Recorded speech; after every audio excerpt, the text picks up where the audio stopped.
The addition operator is not the only arithmetic operator that we have available in Visual Basic. Let's take a look at some of the others. The next operator we want to discuss is the subtraction operator. We can subtract our number 1 variable from the number variable by replacing the addition operator with the 1 for subtraction. We do this now by deleting the plus sign in our program and typing a minus sign in its place. We press F5 to run our program. We press 6 in the text box, click the button, and see the result of our subtracted variables. We click OK to return to the code window. The multiplication operator is represented in Visual Basic 6 by an asterisk. By replacing the minus sign with an asterisk in our program, we can multiply our two variables. We'll do this by deleting the minus sign in our program and typing an asterisk in its place. We press F5 to run our program. We type 6 in the text box, click the button, and see the results of our multiplied variables. We click OK to return to the code window. The division operator is represented in Visual Basic 6 by a backslash. By replacing the asterisk with a backslash in our program, we can divide our two variables. We do this now by deleting the asterisk in our program and typing a backslash in its place. We press F5 to run our program.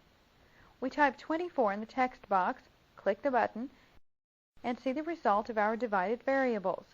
We click OK to return to the code window.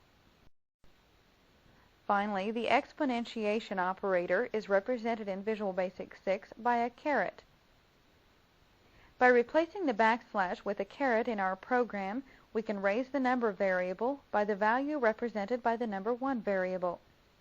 We do this now by deleting the backslash in our program and typing a caret in its place. We press F5 to run our program. We type 2 in the text box, click the button, and see the result of the number 2 raised to the 4th power. We click OK to return to the code window.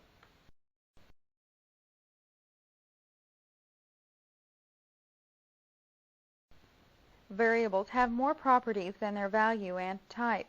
They also have a scope. The scope of a variable determines where it can be accessed in our program. If a variable is in scope, its value can be read or changed. If it is out of scope, it will be unavailable. There are 3 types of scope for variables in Visual Basic: global, module, and local. Global variables are available anywhere in our program. Any line of code in any procedure in any project can read or write the value of the variable. While convenient, it is considered bad programming practice to overuse global variables, and we usually try to avoid it. Module-level variables are available to any code within the form where they are declared.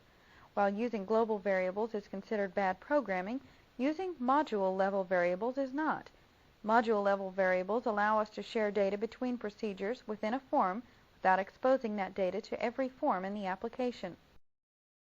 Finally, local variables are only available to the procedure in which they are created.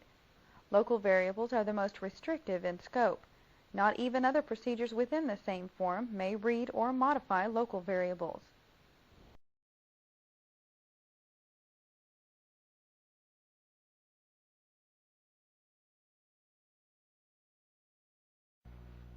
Let's learn how to declare scope variables. Let's take a look at an example of each type of declaration. We'll start with the most restrictive of the variable scope, local variable scope. At this point in our tutorial, the only type of variable we have declared is a local variable. Actually, we have 2 of them in our program, number and number 1. We must remember that the variables we have declared here are only available to this procedure. There is no way they can be accessed from another procedure. So how do we declare a variable that can be accessed from another procedure? Well, basically it's the same as declaring a local variable. The difference is where it's declared. As we've seen, local variables are obviously created in a procedure. Module variables, on the other hand, are created in the General Declarations section of the module, where we just removed the option explicit statement. Remember that a module is just another name for a form, and we can have many different forms in one project. To keep a variable private to the form in which it is declared, we have two options. Basically, we can declare it using the dim command or the private command.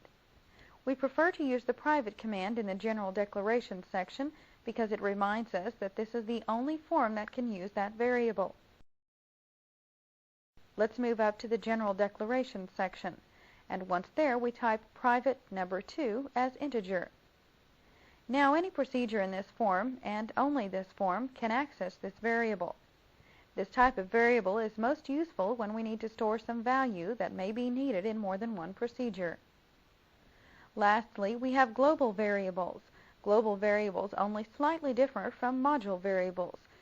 They must be declared in the General Declaration section as well, but instead of using the private or dim commands, we use the public command. Let's quickly create a public variable. We press the Home key to move to the start of the line, and then press Enter to create a new line. On the new line, we type public number 3 as integer. As you can see, there is hardly any difference between the way public and private variables are declared, besides the public and private keywords. There is also a difference in how they are referenced. Private variables will be referenced in the same manner as we reference a local variable. Public, however, must be preceded by the name of the module where they are created and then their name. For instance, to reference the number 3 variable we just created, we type the name of our form, form 1, followed by a period to separate it from the variable's name. Then it's simply a matter of adding the variable name, number 3.